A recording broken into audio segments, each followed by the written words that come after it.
Yechimi juda oddiy bo'lgan noodatiy savol yechildi.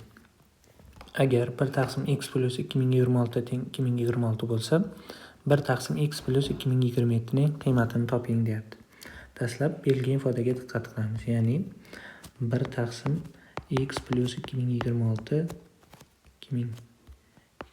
teng 2026.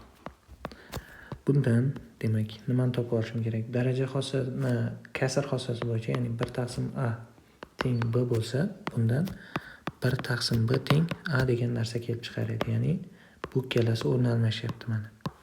Shu holatda tenglik o'zgarmas ekan, ya'ni tenglik o'zgarmaydi. U holda biz qaysini o'rin almashtiramiz? Mana bu ikkalasini o'rin almashtiramiz. Xo'p, almashtirib yozsam buni qanday bo'ladi? Almashtirib yozsam 1 taqsim 2026 bo'ladi, teng bo'ladi x plus 2026.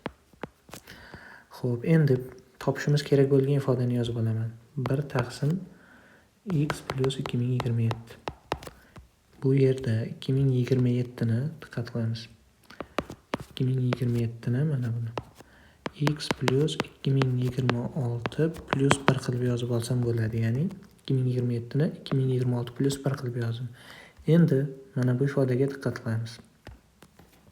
Ya'ni mana x plus 2026 1 taqsim 2026 ga teng.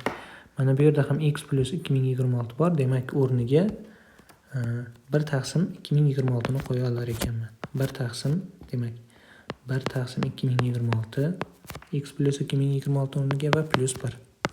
Buni hisoblasam, demak bunga bittadan bunga 2026 tadan, u holda 1 taqsim 2027 taqsim 2026. 1 taqsim bo'lgani uchun teskari yozib olaman. Demak 2026 taqsim 2027 degan javob chiqdi. Bu javob bizda demak A varianti ekan. Shu va shu kabi nostandart misollarni oson yechish uchun menga obuna bo'ling.